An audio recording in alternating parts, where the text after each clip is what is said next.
السلام علیکم ورحمت الله وبرکاته. د طارق ابن زیاد په قیادت کې مسلمانانو د یورپ والو سره سخته مقابله کړې وه. دا مقابله د بیرباد په علاقې کې د یو نهر سره خواته واقع شوې وه. د بیرباد په علاقې کې لس زره مسلمانان د داسې دشمن سره مخامخ شوي وو چې هغه په تعداد کې 1 لاک ته رسېدلی وو. په دې معرکه کې یورپ والا د ډېر نقصان سره مخامخ شو، تر دې چې د هغوی بادشاه لزریق هم په دې معرکه کې ووژلی شو. په دې جنګ د کامیابۍ نه بعد اسلامي لښکر اندلس ته ور داخل شو. مسلمانان اندلس ته راغلل او د اسلام په نور سره منور کو. مسلمانانو دې ځای کې د داسې قوي سلطنت بنیاد کېښودو چې هغه د ډېرو صدو پورې قایم و. مسلمانانو ته دا فتح د یو داسې کس په قیادت کې ملاو شوې وه چې هغه د مسلمانانو په منځ کې ډېر مشهور دی او تاریخ کې د طارق ابن زیاد په نوم سره یادیږي. تقریبا د 12 هجري وه چې مسلمانانو ته د جزیرة العرب په ټولو علاقو کې کامیابي ملاو شوې وه. مسلمانانو د دې ځای نه لښکرې ولېږلې د دنیا مختلفو علاقو ته او د دې په نتیجه کې شرقي طرف ته عراق، ایران، شمال طرف ته شام او مغرب طرف ته مصر د مسلمانانو په کنټرول کې راغی. مصر د فتح کولو نه بعد مسلمانان افریقي طرف ته متوجه شو او د عثمان رضی الله عنه په خلافت کې طرابلس، برقه او فزان دا علاقې فتح کړې شوې. د دې فتوحاتو نه بعد اختلافات پیدا شو د مسلمانانو په خپل منځ کې او د دې اختلافاتو په نتیجه کې عثمان رضی الله عنه شهید کړی شو. دې نه بعد خلافت د علي رضی الله عنه لاس ته راغی. علي رضی الله عنه د لږ وخت پورې خلافت وکړ او بیا شهید کړی شو. علي رضی الله عنه د شهادت نه بعد خلافت معاویه رضی الله عنه ته پاتې شو او د دې وخت نه د اموي خلافت آغاز شو. مسلمانانو د دې اختلافاتو په زمانه کې فتوحات پسې ودرېدل. کله چې په اموي سلطنت کې عبدالملک ابن مروان خلیفه شو نو د هغه زمانه وه چې مسلمانانو حکومت د زوال سره مخامخ شوی په افریقا کې او اکثرې علاقې د دوی د کنټرول نه وتلې وي. عبدالملک ابن مروان چې کله خلیفه شو نو هغه د افریقې په فتح کولو باندې امر وکړو. د دې امر نه بعد مسلمانانو 3 غټې حملې وکړلې په افریقې باندې. اولنۍ حمله د عقبه بن نافع په قیادت کې شوې وه او دویمه حمله د زهیر بن قیس په قیادت کې وه. د دې حملو په نتیجه کې مسلمانانو ته د ډېر حده پورې کامیابي هم میلاو شوې وه، لیکن د خیانت او غدارۍ د وجې نه دا کامیابي د ډېر وخته پورې باقي پاتې نه شوه. د مسلمانانو قدمونه په افریقا کې هله مضبوط شو کله چې حسان ابن نعمان ته د افریقې گورنري میلاو شوه. حسان ابن نعمان د افریقې اکثرې علاقې فتح کړې او په دې باندې خپل ګرفت مضبوط کو. په 86 هجري کې حسان ابن نعمان وفات شو او د ده نه بعد دویم کس په افریقې باندې گورنر مقرر کړی شو او د هغه نوم موسی ابن نصیر. موسی ابن نصیر اسلامي فتوحات جاري وساتل، ښارونه فتح کول تر دې چې طنجه علاقې ته راورسېدو. په ټول افریقا کې صرف سبت علاقه باقي پاتې شوه او دا اوس هم د یورپ والو په قبضه کې وه. کله چې موسی ابن نصیر طنجه علاقه فتح کړه نو په دې ځای کې یو داسې کس پرېښودو چې په هغه یې ډېر اعتماد کوو. دا یو بهادر نوجوان او خلکو کې د طارق ابن زیاد په نوم سره مشهور و. که موږ او تاسو د اندلس تاریخ د سر نه مطالعه کوو نو معلومیږي چې په یورپ کې د قوت په نوم باندې څه قبیلې اوسېدلې. دا قبایل د یورپ نه را روان شو اندلس ته راغلل. په دې ځای کې د مملکت القوت په نوم باندې د یو سلطنت بنیاد کېښودو او دا سلطنت تقریبا د 3 صدو پورې قایم و. د دې سلطنت په آخري حکمرانانو کې اختلافات پیدا شو. د اختلافات ورو سیوا کېدل تر دې چې د دوی بادشاه ووژلی شو او د ده پسې یو بل سړی حکمران شو د لزریق په نوم باندې. دې سړي د مملکت القوت په دارالحکومت باندې حمله وکړله او د خپلې بادشاهۍ اعلان یې وکړو. لیکن دا کوم بادشاه چې ووژلی شو د دې ورو د خلا په نوم باندې هغه چې کله د دې حالاتو نه خبر شو نو هغه اندلس په شمال کې خپل ځان خود مختاره کړو او لزریق سره د ښکاره دښمنۍ اعلان وکړو. د دې نه بعد ډېر جنګونه هم وشو د دې دواړو په مابین کې. دغه زمانه کې د سبتي چې کومه علاقه وه دا د مملکت القوت په کنټرول کې وه. په دې علاقې کې خپل یو کس گورنر مقرر کړی و. نو حاصل دا دی ملګرو چې دغه زمانه کې مملکت القوت یو مضبوط سلطنت و. په دې باندې قبضه کول د مسلمانانو دپاره آسان کار نه و. لیکن په دې وخت کې د اندلس بادشاه لزریق د لاس نه یوه داسې غلطي وشوه چې هغه غلطي د وجې نه مسلمانانو ته د اندلس طرف ته یوه لاره کولاو شوه. لزریق دا غلطي وکړله چې د سبتي علاقې چې کوم ګورنر و د هغه د لور سره یې جبرن نکاح وکړله او د نکاح نه بعد یې د هغه په لور باندې ظلمونه شروع کړل. کله چې سبتي ګورنر ته د دې حالاتو پته ولګېده نو هغه د لزریق په وژلو او هغه نه د بدلي په اخیستلو باندې کلک عزم وکړو. د سبتي ګورنر راولګېدو او طارق بن زیاد ته یې خط ولیکو او په هغې کې ورته دا ووایي چې تاسو په اندلس باندې حمله وکئ او د دې حملې د کامیابولو دپاره به زه ستاسو سره پوره مدد کولو ته تیار یم. دا هغه وخت و چې مسلمانان ډېر په پریشانۍ کې وو چې سبته علاقه به څنګه فتح کوو. کله چې د دې ګورنر دا خط طارق بن زیاد ته راورسېدو نو هغه ډېر حیرانه شو او د دې موقع نه د فایدې اخیستلو دپاره پرعزم شو. طارق بن زیاد د دې ځای نه خط ولیکو موسی بن نصیر ته او هغه یې مشوره طلب کړه.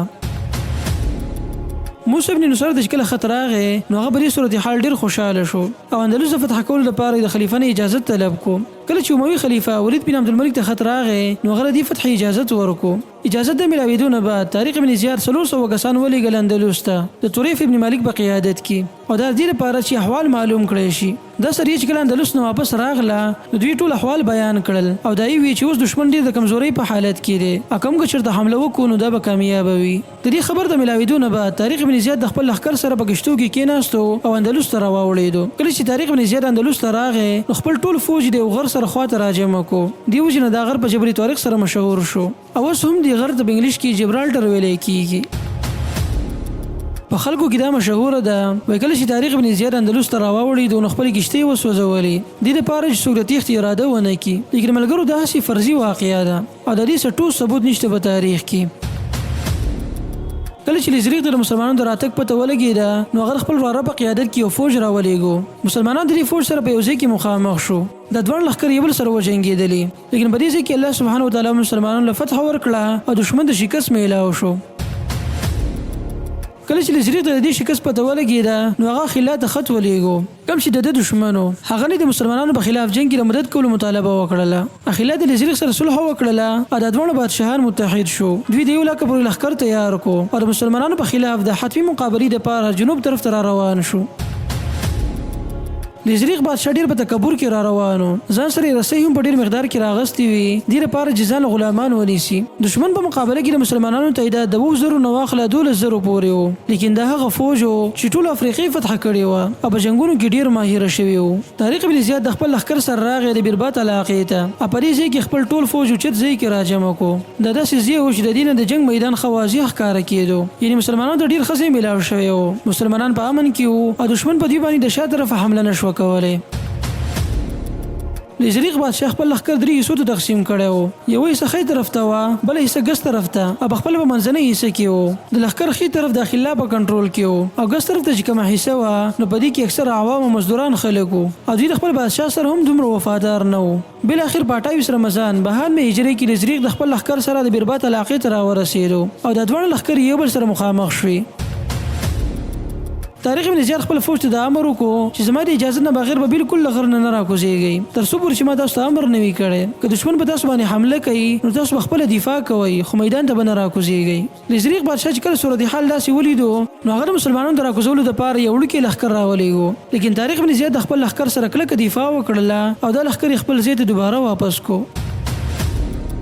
دا ورځ داسې تېره شوه کله چې سبا شو نو لزریق بیا یو لښکر راولېږو مسلمانانو د دوی سره مقابله وکړله او دوی خپل ځای ته دوباره واپس کړل په دې صورتحال کې 2 ورځې داسې تېرې شوې چې دښمن به حمله کوله او مسلمانان به خپله دفاع کله چې ورځې ډېرې تېرې شوې او لزریق څه کامیابي میلاو نه شوه نو هغه ډېر غوسه شو خپل لښکر ته یې په جمع د حملې کولو حکم ورکړو لزریق بادشاه په خپل تعداد ډېر مغروره و مسلمانان ورته ډېر لږ ښکاره کېدل لزریق او د هغه لښکر ډېر په جوش سره د مسلمانانو طرف ته را روانو کله چې دوی په لږه فاصله کې شو نو دې ځای کې هغه لښکر کم چې ښي طرف ته داخله په کمان کې دوی د میدان نه شاته شو او هر چې ګس طرف والا حصه وه نو دغه خلق کوم چې د لزریق د ظلمونو نه تنګ راغلي وو اخلا نه بعد دې لښکر والا هم د لزریق سره دوکه وکړله او واپس خپل کورونو ته روان شو دې ځای کې لزریق یوازې پاتې شو طارق بن زیاد د خپل لښکر سره په اوچتې غونډۍ باندې ناسو او دا حالات یې لیدل کله چې لزریق یوازې پاتې شو نو دې وخت کې طارق بن زیاد خپل لښکر ته د حملې کولو حکم ورکړو مسلمانان د غر نه راکوز شو او په دښمن باندې فیصله کول حمله وکړله د مسلمانانو لښکر دوی نه چاپېره شو په دې ځای کې سخته معرکه وشوله لزریق بادشاه پرې معرکې کې ووژلی شو او مسلمانانو ته د اندلس په ځمکه ډېره غټه فتحه میلاو شوه بعض مورخینو د لزریق په مرګ کې اختلاف کړی دی او دوی ویلي دي چې په دې معرکه کې د شکست نه بعد لزریق واپس خپل دارالحکومت ته روانو خو په لاره کې د بیربات په یو نهر کې غرق شو مسلمانانو ته عظیمه فتح میلاو شوه میدان کې دښمن په ډېر تعداد کې ووژلی شو او د مسلمانانو نه هم 3000 کسان شهیدان شو د بیربات په علاقې کې لزریق خپل ځان او بادشاهي دواړه وبیلل مسلمانانو ته ډېر غنیمتونه میلاو شو طارق بن زیاد دې ځای کې خپل فوج منظم کو هر یو فوجي د یو اس ورسېدو په حصه کې دا معرکه په ډېرو لویو معارکو کې حسابېږي کومه درجه او اهمیت چې د قادسیې نهاون یا موته جنګ ته حاصل دی نو هغومره اهمیت او درجه دې جنګ ته هم حاصله ده په تاریخ کې د بیربات په جنګ د کامیابۍ نه بعد طارق بن زیاد جنوب طرف ته ور روان شو اولنۍ حملې په اشبیلیه باندې وکړله او دوی فتح کړله د اشبیلیه نه بعد طارق بن زیاد قرطبي ته متوجه شو او د دې خلکو سره صلح وکړله د دې ځینې یو سریه ولېږله غرنات او د دې سره خوشه علاقو ته په دې سره دا ټولې علاقې فتح کړې شوې دې نه بعد طارق بن زیاد شمال طرف ته متوجه شو پیشقدمي کوله تر دې چې د طلایطلي علاقې ته راورسېدو کوم چې د ازریق دارالحکومت دا علاقه د اندلس یو تاج او دا ډیره مضبوطه قلعه هم وه. دې خلکو مسلمانانو سره سخته مقابله وکړله. طارق بن زیاد دا قلعه تقریبا د 2 میاشتو پورې محاصره کړې وه. کله چې په قلعه باندې قبضه کول مشکل شو نو طارق بن زیاد په دې قلعه باندې امدادي سامانونه او خوراک بند کو. په دې سره دې قلعه کې ولګ او تنده خوره شوه. کله چې حالات ډېر خراب شو او مزاحمت کول مشکل شو نو د دې ښار نه څخه خلک راووتل او طارق بن زیاد سره صلح وکړله او قلعه مسلمانانو ته حواله کړله. بالاخره مسلمانان په فاتحانه انداز کې اندلس ته ور داخل شو. په قلعه کې موجود بعضې خلکو د مسلمانانو سره مقابله هم وکړله خو ناکامه شو. د مملکت القدس په دارالحکومت باندې قبضه کول دا ډېره لویه کامیابي وه د مسلمانانو دپاره. د دې فتحې نه بعد تقریبا ټول اندلس د مسلمانانو په کنټرول کې راغی. مسلمانانو دې ځای کې د علم رڼا خوره کړله او د دې ځای خلکو دومره ترقي وکړله چې ټول یورپ نه به خلک دلته راتلل او علم به یې زده کوو. طلایي طلایي باندې د قبضې کولو نه بعد مسلمانانو خپل فتوحات سیوا کړل تر دې چې فرانسه ته ور داخل شو. د مسلمانانو د باقي ټولو فتوحات به تاسو ته بیان کو خو په بله ویډیو کې.